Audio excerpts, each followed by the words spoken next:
Hai, jumpa lagi dengan saya Chandra di Broadcasting. Dan tentunya Anda masih di segmen Bakar Bahas Karya. Nah, kalau sebelumnya di Bahas Karya itu kita ambil beberapa video ya, kiriman dari teman-teman SMK di Kabupaten Indramayu, Jawa Barat. Kali ini kita juga masih ada di segmen itu, semuanya all about Indramayu. Dan kali ini kita dapat kiriman banyak ya, nih CD-CD-nya, dan kita ambil salah satu aja. Oke, nah ini dia karyanya. Karyanya ini judulnya Gadget. Untuk formatnya atau packagingnya itu iklan layanan masyarakat karya Devi Rahayu. Judulnya Gadget. Ini masih dari SMK Aluda Kedungwungu, Kabupaten Indramayu, Jawa Barat. Dan sinopsisnya, suatu hari ada seorang perempuan yang sedang berjalan sambil bermain gadget tanpa memperdulikan lingkungan di sekitarnya sampai dia diingatkan oleh orang yang sedang berkendara, tapi anak perempuan itu menghiraukannya sampai akhirnya dia tertabrak. Miris banget ya. Oke, dari sinopsisnya aja ini udah diperjelas banget ya bahwa dia mengangkat cerita anak yang kecanduan gadget gitu. Anak yang kecanduan gadget. Tapi oke ya, dari sisi sinopsis oke lah. Tapi dari sisi packaging semuanya warnanya pink, teman-teman nih. Semuanya pink, gradasi dengan warna putih. Di belakangnya juga demikian. Ya, jadi terkesan nggak high tech gitu, jadi terkesan feminim gitu, terkesan cewek banget gitu, tidak menggambarkan, kan ceritanya kan soal gadget gitu kan. Kalau teman-teman misalkan mau pakai warna-warna seperti ini, misalkan teman-teman mau ambil tema perlindungan perempuan, mungkin perlindungan anak, itu masuk. Tapi kalau untuk gadget, saya rasa kok jauh dari kata masuk ya. Terus untuk labelnya,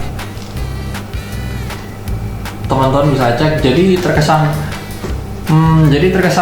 ala kadarnya gitu, cuma download gambar dari Google terus tempelin, ya udah jadi label gitu aja, cuma kasih logo sekolah, mungkin logo DVD dan sebagainya.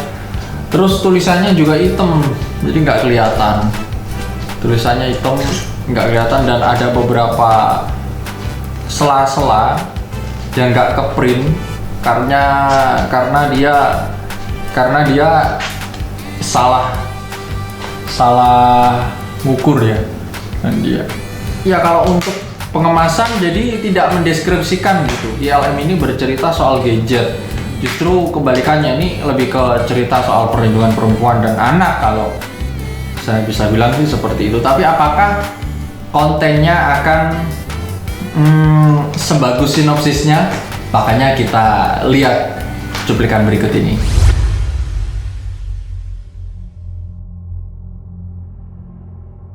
Beginilah kehidupan saat ini, menggantungkan diri pada teknologi, seakan hidup seorang diri.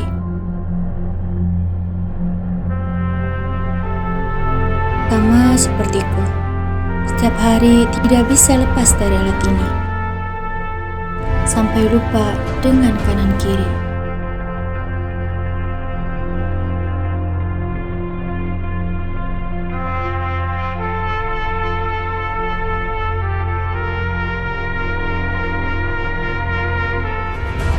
Aku tak mengenal waktu. Semua sahabatku menjauhiku. Sekolah tak tentu arah.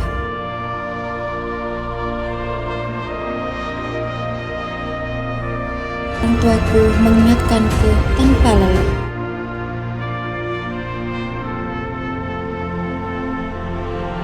Aku sampai resah. Aku pun semakin menjadi-jadi.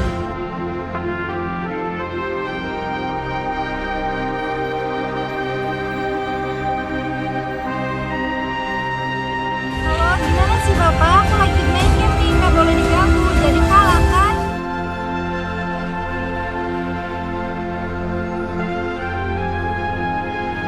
Hingga akhirnya aku diingatkan oleh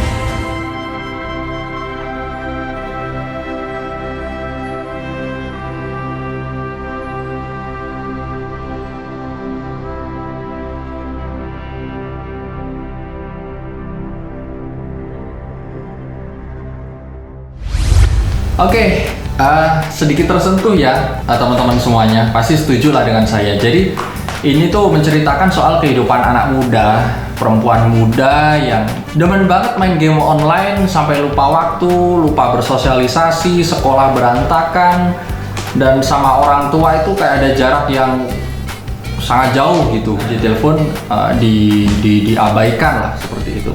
Oke, dari sisi cerita ini masuk ya, dari sisi cerita ini masuk. Walaupun sudah banyak juga cerita-cerita yang sama seperti ini di luar sana, tapi kebantu sama teknik pengambilan gambar yang ciamik nih dari kameramennya. Jadi sudut pengambilan gambarnya itu dia milihnya dengan begitu jeli. Hanya saja talent yang main di iklan layanan masyarakat ini, si pemeran-pemerannya itu kurang menjiwai kecuali bapak-bapaknya. Kecuali si bapak-bapak tuh menjiwai banget ketika dia habis dibentak anaknya lewat telepon, dia langsung, nah itu kecil sih, emang kecil tapi ngena banget. Beda dengan yang lain, itu datar. Ketika pas menyapa, wajahnya juga ya biasa-biasa aja. Ketika marah sama bapaknya, si talent perempuannya yang berbaju biru tadi itu juga terkesan marahnya tuh kayak marah pura-pura gitu, jatuhnya seperti itu. Ini beneran nggak sih gitu. Terus kalau teman-teman tadi jeli, ada satu dan dua kesalahan kecil yang sebenarnya nggak perlu juga ada di video ini. Yang pertama adalah cut to cut. Jadi ada video, potongan-potongan video itu cut to cut-nya masih kasar. Itu yang pertama. Terus yang kedua itu dia saat main game, si perempuan tadi saat main game itu kan tulisan panggilan masuknya itu kan bapak gitu kan, pakai K kan, bapak. Nah ketika dia habis ditabrak, tulisannya jadi berbeda, jadi bapak, gede-gede semua lagi. Nah sedangkan yang di awal itu bapak, B-nya besar, APAK-nya itu kecil. Nah ini kesalahan kecil tapi ya aneh aja gitu lah. Terus ini bapak yang mana nih gitu kan. Nah makanya itu juga perlu diperhatikan. Terus yang terakhir, kenapa di video-video sebelumnya sengaja saya timpali dengan back sound dari acara saya, bukan langsung dari karyanya mereka. Kenapa? Karena mayoritas back sound yang mereka pakai itu kena klaim hak cipta. Ini juga yang patut jadi perhatian. Kalau di YouTube gitu kan, kalau di YouTube klaim-klaim hak cipta ini kan langsung ketahuan gitu kan. Saat kita upload, saat kita mengunggah video tersebut, bahwa ini loh ada klaim hak cipta dari rumah produksi ini, misalkan dari lagu yang nyiptain ini gitu. Jadi langsung ada teguran di awal. Itu luar biasa banget. Saya apresiasi banget teguran-teguran seperti itu. Karena yang namanya hak intelektual ya itu patut diapresiasi, karya itu juga patut diapresiasi banget. Nah ini teman-teman kebanyakan ngambil musik itu yang berhak cipta. Memang ya kalau ngomongin soal hak cipta ini agak gurih-gurih gimana gitu. Kalau di YouTube kan otomatis kan langsung ada peringatan. Nah sedangkan mungkin mereka asumsinya melihatnya itu dari lah di TV A, di TV B, di TV C itu kok boleh. Nah ini dia masih lemah gitu pengawasan musik-musik yang ada hak ciptanya gitu di televisi-televisi kita saat ini gitu. Pernah saya kedapatan, kalau dulu kan pernah lihat acara yang daftar 7 negara yang bla bla bla bla bla, misalkan seperti itu kan backsoundnya kan juga lagu-lagu semua. Nah tapi ada belakangan itu acara TV yang justru menggunakan backsound anime. Nah backsound anime, terus backsound seperti semacam film-film seperti itu, film-film yang biasa kita tonton di bioskop kayak gitu. Itu kan juga hak cipta kan, bisa kena hak cipta. Nah ini dia, mungkin asumsinya dia dan asumsi karya-karya sebelumnya menampilkan atau menambahkan, membubui lagu-lagu atau musik-musik backsound itu tadi, dia ya asal masukin aja, dia nggak melihat ini kena hak cipta atau enggak. Nah ini yang patut diperhatikan. Kenapa? Karena kalau ada hak ciptanya otomatis kan kita bisa, jangankan kita kena teguran gitu, kita bisa ditindak karena sudah melanggar hukum seperti itu.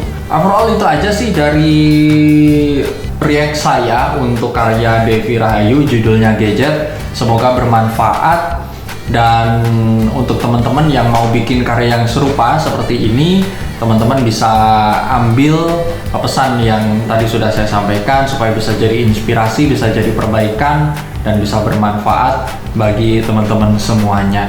Oh ya, jangan lupa komen, like, dan share tentunya jika kalian anggap video ini bermanfaat. Dan jangan lupa tekan tombol subscribe karena subscribe itu gratis.